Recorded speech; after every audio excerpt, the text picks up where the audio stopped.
everyone. Welcome back to another video of this series, Scripture Twisting 101.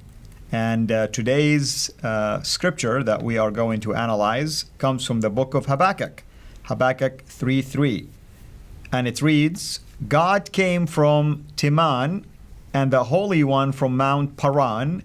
His splendor covered the heavens, and the earth was full of his praise.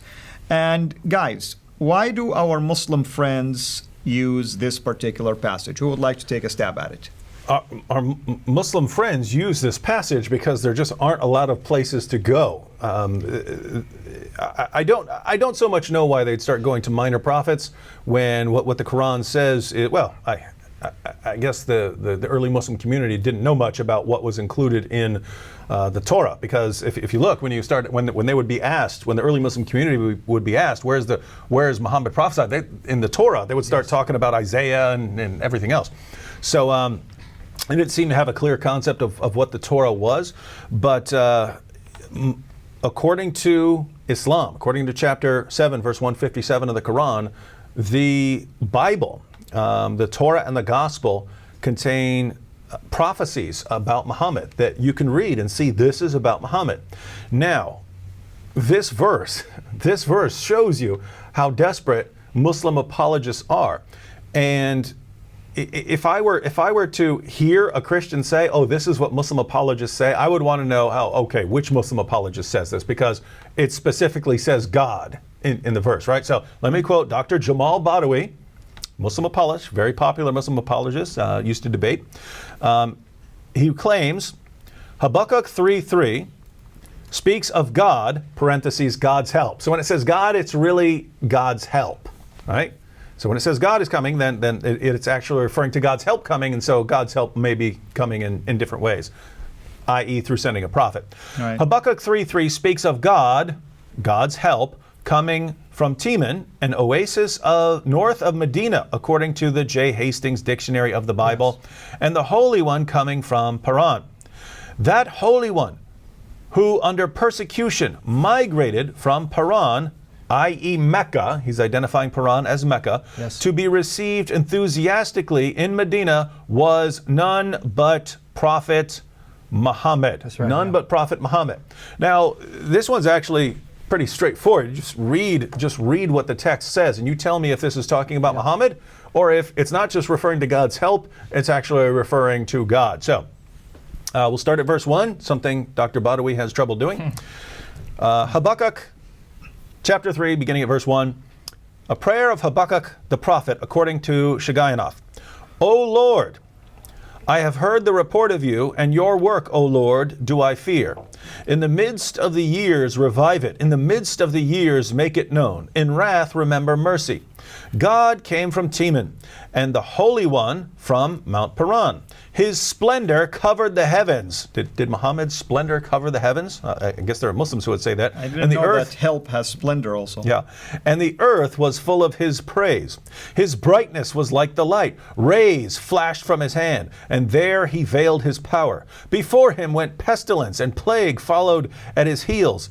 You can go on, exactly, and there is no way this is talking about a merely human prophet. No. And if this were, then you'd have to say Habakkuk is so unclear in his language that you can't possibly make sense of anything he says, right? If I can say God came from there, and you say, oh, that's talking about a prophet, what in the name of common sense are you talking about, right? Yeah. I mean, imagine, because this is a real problem.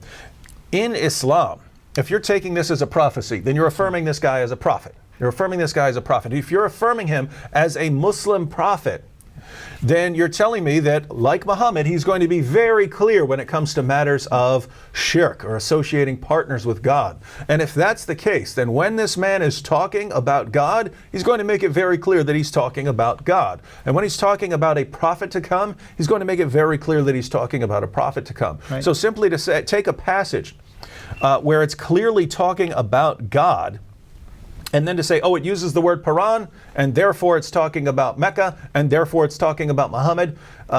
This is such a stretch, and we mentioned this in the discussion on Deuteronomy 33. Right, but Paran is referred to over and over again in the context of the Exodus. So I'll just read 2 or 3 of these. But Numbers 10:12, and the sons of Israel set out on their journeys from the wilderness of Sinai. Then the cloud settled down in the wilderness of Paran. This is a place that they're familiar with. 12:16. Afterward, however, the people moved out of Hazeroth and camped in the wilderness of Paran. Numbers 13:3. So Moses sent them from the wilderness of Paran at the command of the Lord, all of them men who were heads of the sons of Israel. And God is going through this place in a pillar of cloud. So it's actually God who's coming through here. Right. And when Habakkuk says God came, right? It's very clear what the Old Testament thinking is along these lines, and it's not referring to some prophet in the future. So the fact that they would have to appeal to this text, appeal to Habakkuk 3:3, shows you that you just have no basis whatsoever for your claim. But claim. it gets worse because in the quote by Badawi, he says that according to J. Hastings' Dictionary of the Bible, Timan is an oasis north of Medina. That's not what it says. He confused the entry of Timan with Tima. Here's what it actually says. Here is the citation from the Dictionary of the Bible, Timan, page 897. 897 of J. Hastings' Dictionary of the Bible, Timan, a tribe and district of Edom. The Edomites settled in Syria. What Badawi confused Timan with Tima. Yeah. Tima here, same page. Here, Tima, in Genesis 25:15, 1 Chronicles 7:30, a son of Ishmael. The country and people meant are still represented by the same name, modern Taima, a large oasis about 200 miles southeast of the head of the Gulf of Aqaba, and the same distance due north of Medina in West Arabia. So Hastings' Dictionary of the Bible wasn't talking about Timan. It was talking about Tima. How did Badawi make this slip or confusion? I'm going to, give him the benefit of doubt for the sake of being charitable. He misread it, but I could see why he would want. So best case scenario, he's extremely sloppy. Sloppy. Okay. Yes, right. That's best case. Yes, base, yeah. Tima is The alternative is he's deliberately deceiving people. Good. Tima is And T-I, I lean towards right? the second, right? That he's deliberate. T-I. Tima is what is the oasis near North Medina. T-E-M-A, which is Taima, not Timan. Habakkuk doesn't mention Tima. He mentions Timan, and that entry says Timan, a tribe of Edom. Edom, that's another name of Esau. It's referring to the Edomites, the sons of Esau, who settled in the area of Syria. So this has nothing to do with an oasis north of Medina, but Badawi wants to make the connection to further solidify that Paran and Timan, it's referring to Mecca and Medina, and it's got to be Muhammad. So and just to verify that, as far as the location of what the prophets are using as Timan, Jeremiah 49:7, concerning Edom, thus saith the Lord of hosts, is wisdom no more in Timan. Right. So notice the connection with Edom. Yeah. So it's there. So he's connecting. He's not talking about something a long way away in Medina. So could it be he was sloppy? Or did he really want to make Timan to be equivalent to Tima to connect it to Medina? You mean he corrupted the scripture?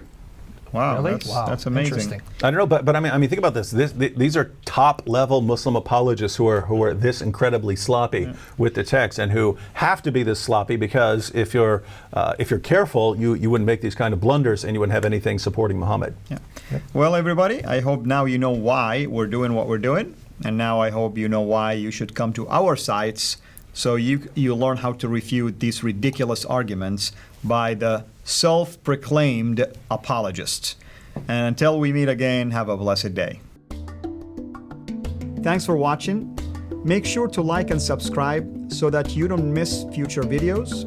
And please consider becoming a patron on patreon.com/Sierra International.